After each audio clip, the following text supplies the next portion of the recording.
오늘도 클릭해주셔서 감사합니다. 구독과 좋아요 부탁드립니다. Realism. 화포라는 무기가 탄생한 이후 전쟁에서 승패를 가르는 핵심은 포병이었습니다. 그만큼 압도적 우위를 지닌 포는 가히 전쟁의 신으로 불려도 손색이 없는데요. 그리고 이처럼 저물지 않을 것 같았던 포병의 시대를 종식시킨 것은 다름 아닌 전차였습니다. 제2차 세계대전 지상전의 제왕 전차가 등장하면서 신속한 기동과 기습으로 일거의 적진을 돌파하는 새로운 전술이 도입되었고, 전차가 지나가는 모든 것은 그야말로 전부 초토화되었습니다. 그런데 아이러니하게도 가장 최근에 벌어진 현대전이라 할 수 있는 우크라이나 전쟁에서는 다시 한번 전차가 포병에 속수무책으로 당하며 역사는 돌고 돈다는 것을 잘 보여주고 있는데, 초기 수도 키이우 주변에서 러시아군을 가장 많이 살상하고 러시아 탱크 부대의 서진을 막아낸 것은 우크라이나의 포병여단이었으며, 우크라이나가 지원받은 서방제 최신형 전차들의 대공세를 막은 것은 역시나 러시아의 포병여단이었습니다. 사실 많은 전문가들도 우크라이나 전쟁 이전에는 155mm 고폭탄이 주력 전차를 격파시킨다는 것은 상상하지 못하였습니다. 직격으로 맞아도 외부 장비 손상이 갈 뿐 격파가 되지 않을 것이라 여겼었고, 이에 포병이 기갑 전력에 가할 수 있는 피해는 상당히 제한적이라고 생각해왔죠. 전차의 빠른 기동력을 내세워 포격 지역을 빠르게 벗어나면 될 거라 분석해왔습니다. 그러나 우크라이나전 이후 새롭게 나타난 사실은 최신형 주력 전차도 155mm 고폭탄을 제대로 맞으면 그냥 뚜껑 따이고 골로 간다는 것, 그리고 직격탄을 맞지 않아도 엔진이나 휠, 궤도장치, 사격 통제장치 등 일부 장비가 손상이 가면 그대로 임무를 수행하지 못해 드론이나 맨패스에 의해 손쉽게 제압당하고 만다는 것입니다. 심지어 155mm 포탄은 한 발당 31만원이니 우러 전쟁과 같이 장기전에서 여러 전쟁 물자 대비 최고의 가성비로 꼽히고 있죠. 이런 상황 가운데 최근 다소 충격적인 소식도 전해졌습니다. 지난 6월 9일 러시아 국방부는 우크라이나 멀레이어 토마커에서 우크라이나 전체 부대가 레버티노 베르본 라인으로 진격하는 영상을 게시했습니다. 영상에서는 최소 4대의 레오파르트2 전차를 확실하게 볼 수 있었으며, 그중 한 대의 전차가 피격당해 포탑에 연기가 피어오르고 있었는데요. 동시에 다른 세대의 레오파르트2도 이동 불능 상태인 것으로 확인되었습니다. 피격당한 레오파르트2A4 전차는 폴란드와 독일 등 서방 진영에서 우크라이나에게 공유해준 전차로 압도적인 성능의 최신형 전차는 아니지만 최초로 우크라이나에 도입된 서방 진영 주력 전차라는 점에서 4대의 피격 사건은 다소 충격을 주었습니다.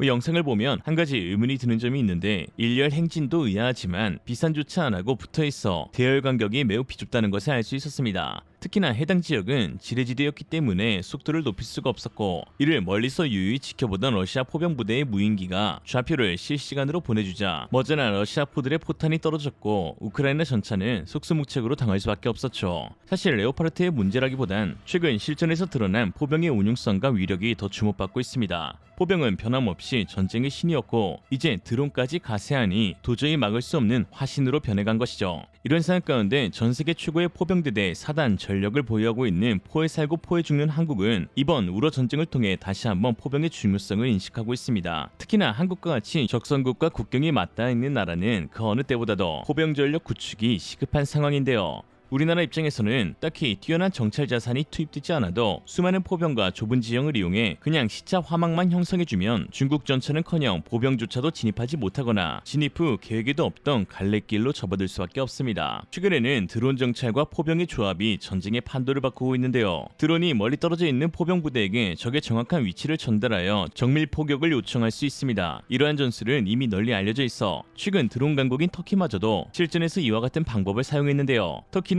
급속 사격이 가능한 대한민국 K9 썬더 자주포의 기술을 이전받아 제작한 K9 파생형 T-155 프르트나 자주포를 자국산 바이락타르 드론과 결합해 이들립 전투에서 광범위하게 활용했습니다. 결과는 대성공이었죠. 터키는 시리아의 대규모 기계화 부대가 괴멸적인 타격을 받았으며 100대 이상의 기갑 차량이 파괴됨과 동시에 수백 명의 시리아 정부군이 전사했다고 전했습니다. 최근 일어나고 있는 일련의 분쟁에서 포병의 중요성이 더 커지고 있다는 것은 한국에게도 시사하는 바가 상당한데요. 한국 국방부의 별명은 포방부, 다른 무엇보다 포병 전력을 최우선시한다는 점에서 붙여진 역사 있는 별명입니다. 실제로 대한민국 육군은 K9, K55 등 교대용 자주포만 2240문으로 전세계 무려 1위 운용국입니다. 참고로 105mm 차륜형 자주포는 사단 포병연대가 아닌 보병연대 지원 장비로 배치하고 있는 미친 나라이죠. 우리보다 병력이 몇 배나 많은 중국을 압도하는 것이 한국의 포병 전력이고 유럽 4대 강국 영푸독의 포병 전체가 우리 기갑사단 하나에 미치지 못한다니 뭐 더 말할 필요도 없습니다. 사실 자주포가 너무 부각되어 다른 포들은 상대적으로 알려지지 않았는데 현재까지 전후방 예비군 가리지 않고 다 쓰이는 견인포와 박격포들의 총 수량은 무려 6,000문으로 전 세계에서 이와 비슷한 케이스를 찾을 수도 없을 만큼 포로 시작했다 포로 끝나는 것이 바로 우리 군입니다. 포가 많다 보니 당연히 비축해둔 포탄도 많아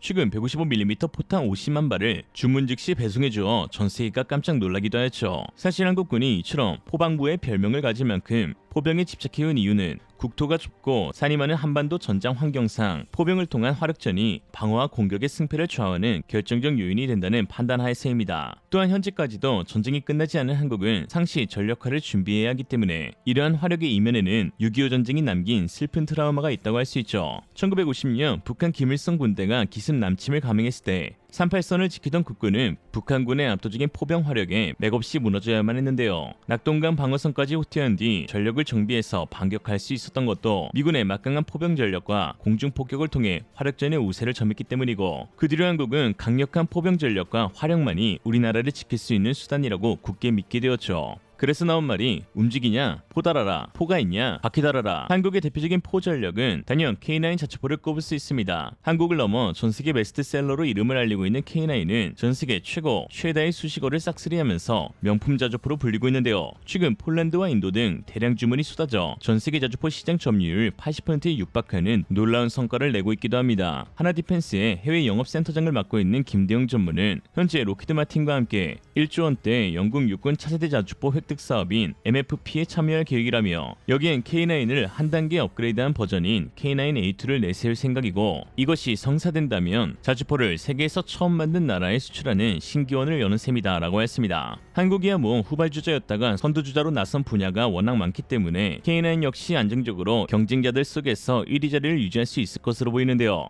특히 기존 K9A1이 독일 펜저비치 2000 대비 성능에선 열세이고 가성비에선 우위에 있다는 평가를 받았다면 K9A2는 성능과 가격 모두 앞서는 언터처블 자주포가 될 것이란 평가입니다. K9A1의 최대 발사 속도는 분당 6발이었으나 K9A2는 무려 9발까지 가능합니다. 단시간에 집중적으로 포격할 수 있어 약 30에서 40% 화력 강화를 할 수 있는 셈인데요. 또한 A1은 포반장, 사수, 부사수, 1번 포수, 조종수 등 총 5명의 승무원이 운용하나 A2는 완전 자동장전 장치가 탑재되어 있어 단 3명만으로 운용이 가능합니다. 특히 사수가 내부에서 원격으로 조정할 수 있는 RCWX 덕분에 자주포 안에서 적외선 카메라로 주간은 물론 야간에도 4km 이내에 숨어있는 적을 찾아낼 수 있고 K6 중기관총으로 정확하게 사격할 수 있게 되었습니다.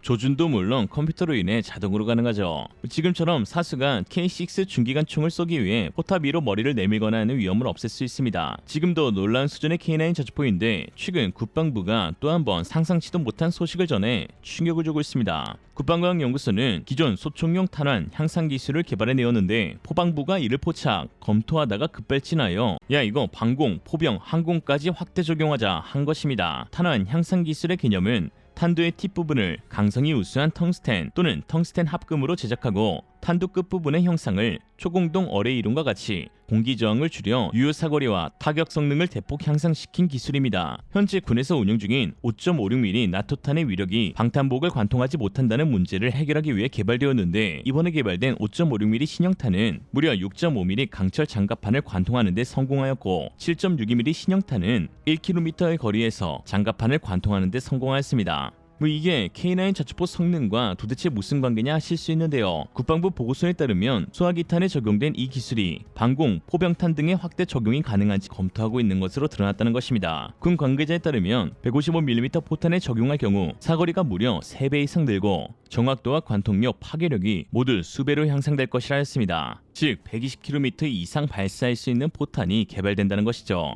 이 사업의 진행 속도도 상당히 빨라서 이번 달 군사용 적합 판정이 완료되었고 2026년 도입을 목표로 대량 생산을 추진 중이며 이미 미국, 유럽 등의 특허 출원을 완료한 상태입니다. 이에 이렇게 된다면 대한민국은 정말 세계 최강의 재래식 전력을 보유하게 되는 것인데요. 북한이 틈만 나면 불바다 거리는데 한국이야말로 155mm 자주포 2200문으로 동시에 진짜 불바다를 만들 수 있는 국가입니다. 궁금하면 맞아보든가. 오늘의 한 줄평, 포병은 전쟁의 신, 한국 포병의 놀라운 변신에 중국은 망신, 일본은 실신. 이상으로 리얼리즘이었습니다. 여러분의 생각은 어떠신가요? 현명하고 지혜로운 여러분의 의견을 지금 댓글에 남겨주세요.